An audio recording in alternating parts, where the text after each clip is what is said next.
کیا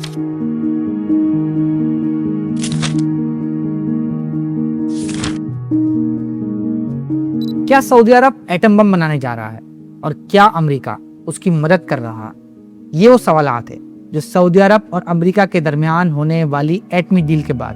پوچھے جا رہے ہیں، مگر اس کے لیے یہ جاننا ضروری ہے کہ آخر یہ ڈیل ہے کیا۔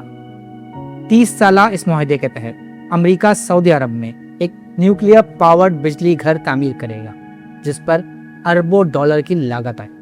بظاہر تو یہ کوئی بہت بڑی بات نہیں ہے، کیونکہ مشرق وسطیٰ کے اندر متحدہ عرب امارات میں ایک اور ایٹمی بجلی گھر پہلے سے موجود ہے۔ مگر ٹرکی پوائنٹ یہ ہے کہ متحدہ عرب امارات کے برعکس امریکہ ریاض میں ایک ایسا ایٹمی بجلی گھر تعمیر کرنے جا رہا ہے جہاں پر یورینیم انریچمنٹ کی فیسلٹی بھی موجود ہو سکتی ہے، یعنی جوہری مواد باہر سے نہیں لایا جائے گا، اسے سعودی عرب کے اندر ہی پروسیس کیا جائے گا۔ مگر اس میں بھی ایک اور ٹوسٹ ہے، اور وہ یہ کہ یہ نیوکلیئر انریچمنٹ پلانٹ فوراً تعمیر نہیں کیا جائے،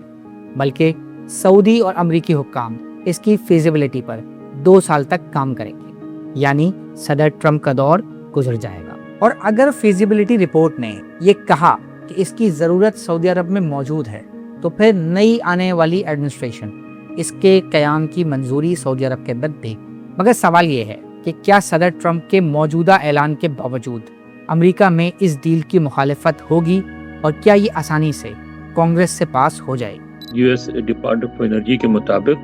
ابھی یہ ڈیل جو ہے اب کانگریس کے پاس جائے گی ریویو کے لیے، اور اس کو امپلیمنٹ کرنے سے پہلے کانگریس کی منظوری ضروری ہوگی۔ کانگریس میں کافی مخالفت ہے اس ڈیل کی، ڈیموکریٹس بھی اس کی مخالفت کر رہے ہیں اور ریپبلکنس بھی، تو وہاں ایڈمنسٹریشن کو کافی دشواری کا سامنا ہوگا۔ اور یہ ایسا نہیں کہ اگر ایڈمنسٹریشن اپنی کرنی پہ آ جائے تو اس کو نہیں کر سکتی ہے، امپلیمنٹ کر سکتی ہے، مگر بہت دشواری ہوگی۔ نیوکلیئر ڈیل کے اگلے کے روز امریکی صدر ڈونلڈ ٹرمپ نے کہا کہ سعودی عرب اس کے بدلے ابراہم اکارڈز پر سائن کرے۔ مگر سوال یہ ہے کہ کیا موجودہ حالات ہے جہاں مشرق وسطیٰ میں آگ ابھی ہے، وہاں سعودیہ ایک سول نیوکلیئر پلانٹ کے لیے اسرائیل کو تسلیم کرے کیا؟ مگر ماہرین سمجھتے ہیں کہ مشرق وسطیٰ کے موجودہ حالات کے تحت سعودی عرب کے لیے شاید یہ ممکن نہ ہو کہ وہ ایک سول نیوکلیئر ڈیل تک اسرائیل کو تسلیم۔ یہ کہ صدر ٹرمپ نے جو آج وضاحت کی، اس سے بھی کئی سوالات اٹھ گئے۔ اس میں انہوں نے جو ابراہم اکارڈ سے اس کو منسلک کر دیا ہے، اس کے بارے میں اب لوگ کہہ رہے ہیں کہ بھئی یہ تو پھر یہی ہے کہ وہیں واپس آ گئے جہاں بائیڈن ایڈمنسٹریشن تھی یا اس سے پہلے والے لوگ تھے، کہ اگر آپ نے امریکہ سے اس طرح کے یعنی نیوکلیئر ڈیل لینی ہے اور دوسرے مزید گہرے تعلقات بنانے ہیں تو آپ کو ابراہم اکارڈ کو تسلیم کرنا پڑے گا۔ تو کیا سعودی عرب کے لیے یہ ممکن ہوگا کہ سویلین نیوکلیئر ری ایکٹر کے لیے؟ واضح ہے کہ اس میں بہت واضح طور پہ یہ بات وضاحت کی گئی، جو بیان ہے ڈپارٹمنٹ آف انرجی کا، کہ اس میں ویپن گریڈ یورینیم کی افزودگی کی یا انریچمنٹ کی اجازت نہیں ہوگی۔ تو کیا اب سعودی عرب ایک جو ہے قدرتی گیس اور تیل سے مالا مال ملک ہے، تو اس کو فوری طور پہ کوئی انرجی کا کرائسس نہیں ہے، تو کیا وہ ایک سویلین نیوکلیئر ڈیل کے لیے جس کا بیسک مقصد بجلی پیدا کرنا ہوگا، اس کے لیے وہ ابراہم اکارڈ پہ سائن کرنے پہ راضی ہو جائے گا؟ کیا وہ جو ریئیکشن آئے گا جو غزہ کے حالات کی وجہ سے، اس کو برداشت کرنے کو سعودی حکومت تیار ہوگی؟ یہ بہت سارے سوالات ہیں جن کے جوابات ابھی واضح نہیں ہیں۔ اس ڈیل پر بات چیت بائیڈن دور سے جاتی،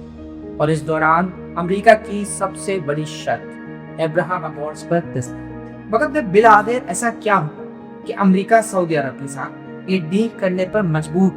اور ابراہم اکارڈز پر دستخط کی؟ جو تحریری بیان ہے اس میں ابراہم اکارڈز کا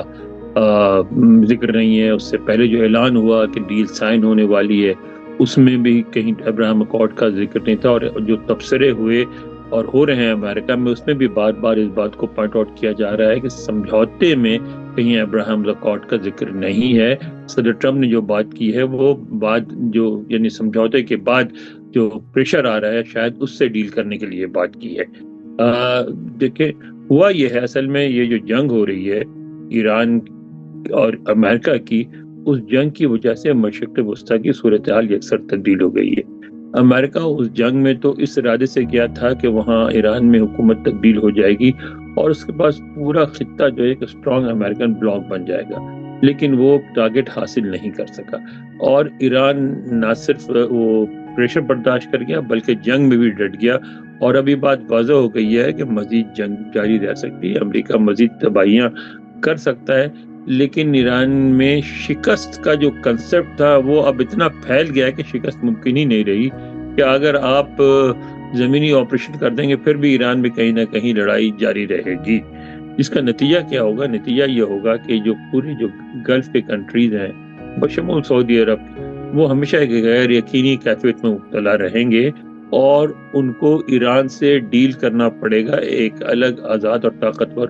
ملک کے طور پر۔ تو اس میں پھر یہ باتیں مشیر ہو گئی تھی، ایران کا مطالبہ بھی ہے کہ امریکہ جو ہے خطہ چھوڑ کے چلا جائے اور یہاں جو اس کے اپنے اڈے ہیں وہ بند کر لے۔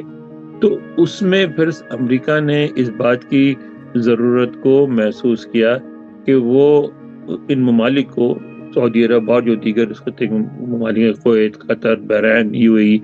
ان کو یہ ایشورنس دے کہ امریکہ کہیں نہیں جا رہا ہے بلکہ اپنی جو پریزنس، اپنی موجودگی وہ زیادہ گہری کر رہا ہے، اور اس کا ایک ثبوت یہ ہے کہ اب ہم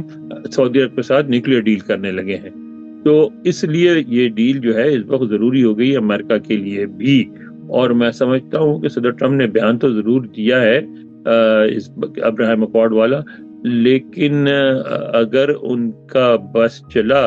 تو وہ اس کے بغیر بھی سائن کرنے، ڈیل کو امپلیمنٹ کرنے پہ راضی ہو جائیں گے۔ مزید نیوز اپ ڈیٹس اور ڈیجیٹل سٹوریز کے لیے سبسکرائب کریں ڈان نیوز پاکستان۔